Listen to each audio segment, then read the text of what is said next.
Hej hej! Tredje, sista idéboken här. Den sista är ju redan inspelad, så det är så sjukt kan det vara. Det är inte mycket kvar, mycket dåligt. Tagen. Okej, den är ju... Den är ganska bra. Tråkigt att lyssna på drömmar. Och det är det är skittradigt att lyssna på. Jag vet inte hur det ska se ut, men det var liksom att någon ska... Gud, det är så tråkigt att lyssna på folks drömmar. I have a dream. Tråkigt! One day, this nation will rise. Så det är ju hemskt. Lite på samma tema här. Det var till Gabba Gabba, ett barnprogram eller ungdomsprogram. Sketchen heter En färgad i en färgaffär. Så skulle en komma fram till en färja då som stod i en färgaffär. Hej, ursäkta, jobbar du här? Varför tror du det?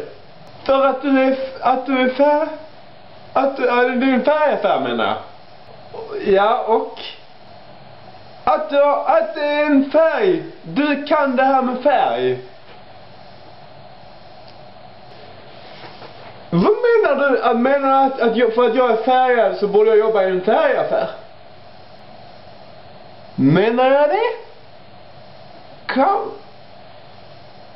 Men gör du det?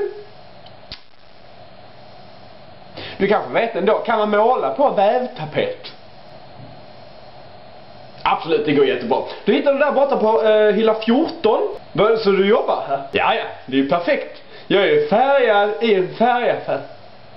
Men det följer på att det är jätterasistiskt. Så för idag, imorgon, näst sista. Eller inte imorgon, ja kanske imorgon.